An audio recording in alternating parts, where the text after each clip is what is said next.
আসসালামু আলাইকুম বন্ধুরা, কি খবর সবার? আশা করি সবাই ভালো আছেন। আজকে আপনাদের দেখাবো রাতের হংকং। তো দেখতে থাকুন এবং এনজয় করতে থাকুন। কি সুন্দর রাস্তা, পরিষ্কার। এখন সময় সকাল 5টা, কাজ থেকে বাসায় ফিরছি। খুবই সুন্দর আবহাওয়া, ঠান্ডা ঠান্ডা বাতাস।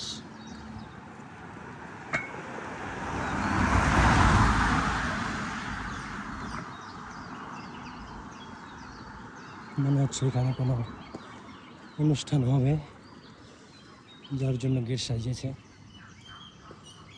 এটা একটা স্টেডিয়াম সম্ভবত। এমন মনে হচ্ছে যে পড়ে যাবে, হেলে পড়ে যাবে।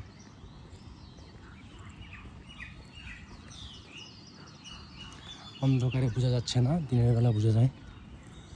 মনে হচ্ছে যে বাম দিকে হেলে পড়ে যাচ্ছে। দেখুন, এখান থেকে ওই দিকে হেলে না।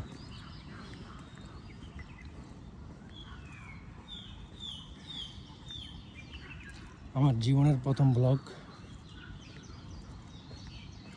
জানি না কেমন হচ্ছে, আপনাদের আশানুরূপ হবে কিনা জানি না।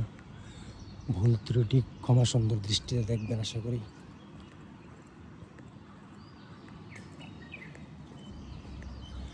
অনেক সময় এই রাস্তাগুলো আমি সাইকেল দিয়ে পারাপার করি, বাসায় যাতায়াত করি। একটা সাইকেল কিনেছিলাম আমার এক বন্ধুর কাছ থেকে, সাইকেলটা চুরি হয়ে গেছে। একদিন চালিয়ে রাস্তায় রেখে গেছি, তালা মেরে তালা ভেঙে চোরে নিয়ে গেছে। এই যে একটা শপ দেখুন, কুকুর বিড়ালের খাবার বিক্রি করে এখানে। 24 আওয়ার্স তাদের সার্ভিস।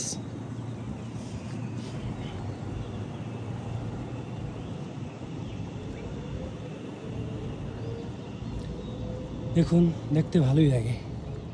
এত সুন্দর মনোরম দৃশ্য, যেটা আমাদের দেশে নাই।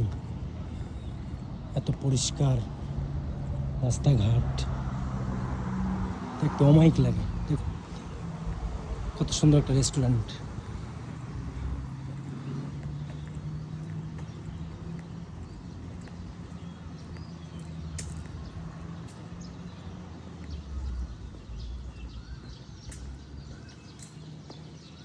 আমি আসলে যেদিকে তাকাই ওইদিকেই সৌন্দর্য, যার কারণে ক্যামেরা বারবার ঘুরিয়ে আপনাদেরকে দেখাচ্ছি। স্বচক্ষে দেখলে আপনি কল্পনা করতে পারেন এত সুন্দর। ক্যামেরা হয়তো এত সৌন্দর্য ফুটে উঠছে না, অরিজিনালি আরও অনেক বেশি সুন্দর। সকালের আবহাওয়াটা ভালোই লাগে, পাখির কিচিরমিচির আওয়াজ, ঠান্ডা ঠান্ডা ওয়েদার, খুব ভালো লাগছে।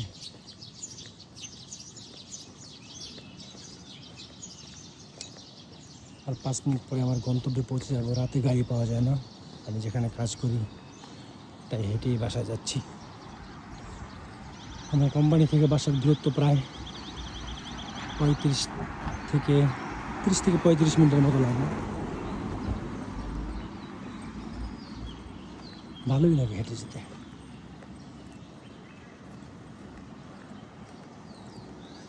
এটা একটা গাড়ি পার্কিংয়ের স্থান।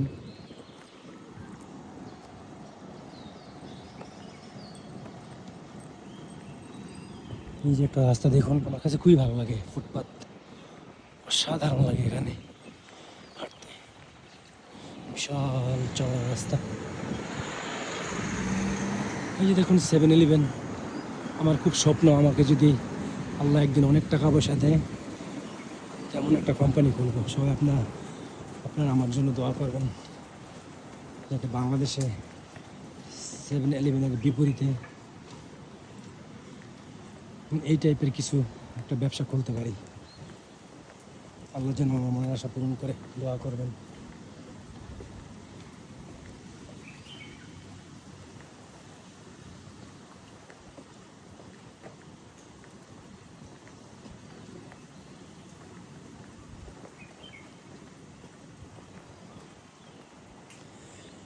হেঁটে হেঁটে আপনাদের হংকং দেখাচ্ছি।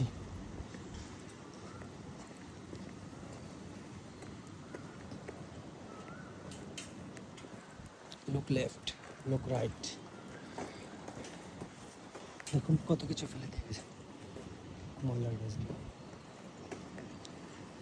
এখান থেকে অনেক ভালো ভালো ব্র্যান্ডের কাপড় এদেশের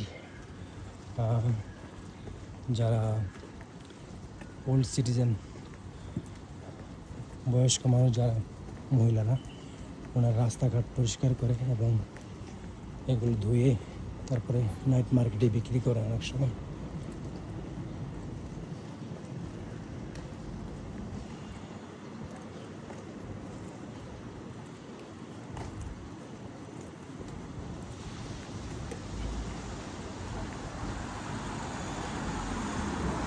এই যে দেখুন বন্ধুরা, লাইট রেড অ্যান্ড ব্লু, এখানে মাসাজ করা হয়।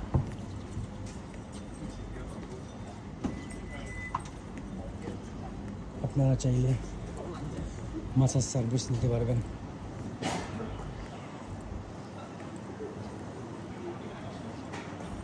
দেখুন খুব সকালে ওদের রেস্টুরেন্টগুলো খুলে যায়, নাস্তা করতে বসে পড়েছে। ওরা ঘুম থেকে প্রায় 4টা থেকে 5টার ভিতরে উঠে যায়। কেউ জগিং করে, এক্সারসাইজ করে, অথবা কেউ কাজে চলে যায়, যেটা আমাদের বাংলাদেশে না। আমাদের বাংলাদেশে 10টা বাজে ঘুম ভাঙে, আর জেনজি জেনারেশন এই সময় মাত্র ঘুম স্টার্ট করে। এটা একটা গাড়ি পার্কিং এরিয়া, এখানে গাড়ি পার্কিং করা হয়।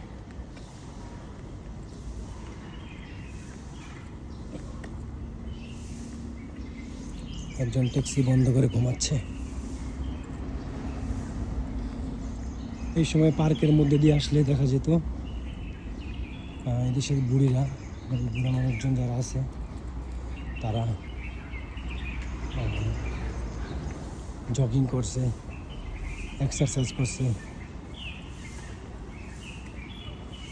খুবই ভালো লাগে দেখতে। তারা ফিটনেস নিয়ে অনেক সচেতন।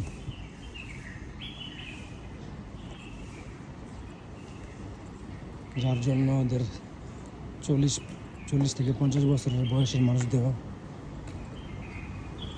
মনে হয় যে 22, 24 কিংবা 25 বছরের। অনেক ইয়াং লাগে ওদের দেখতে। আমি জানি না আমার সাউন্ড কোয়ালিটি কেমন আসছে, কারণ আমার কাছে মাইক্রোফোন নাই, আমি জাস্ট ফোনে রেকর্ড করছি। সিগন্যালের জন্য অপেক্ষা করছি। এমন সময় অনেক সময় সিগন্যাল মানি না, কারণ রাতের বেলা গাড়ি চলাচল খুব কম করে। এই যে একটা বাস যাচ্ছে, হ্যাঁ সিগন্যাল পড়ে গেছে, এই বাসটা এয়ারপোর্ট যাবে।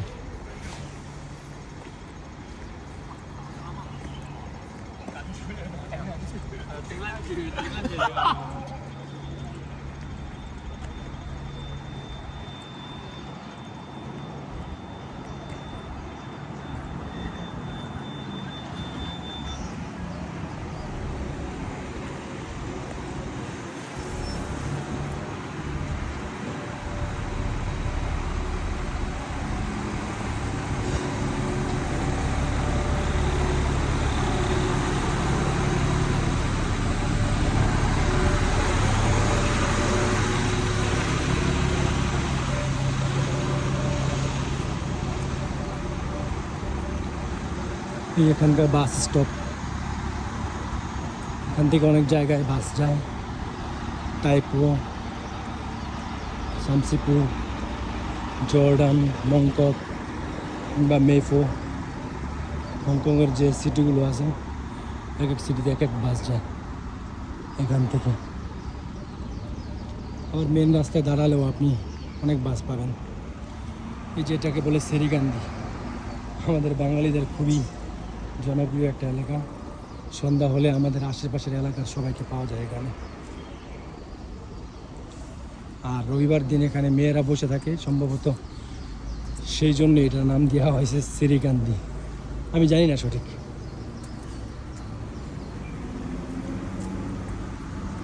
যে একটা বাস ছেড়ে যাচ্ছে, সামনে একটা পাকিস্তানি রেস্টুরেন্ট আছে, ওখানে আমি খাওয়া দাওয়া করি। ওই দিন খেয়ে আমার পেট খারাপ হয়ে গেছে, এখন খেতে ভয় করে। সম্ভবত বাসি খাবার ছিল, আমি বুঝতে পেরেছিলাম, কিন্তু সে অস্বীকার করেছে। এই যে রেস্টুরেন্টটি, সালামু আলাইকুম ভাইয়া।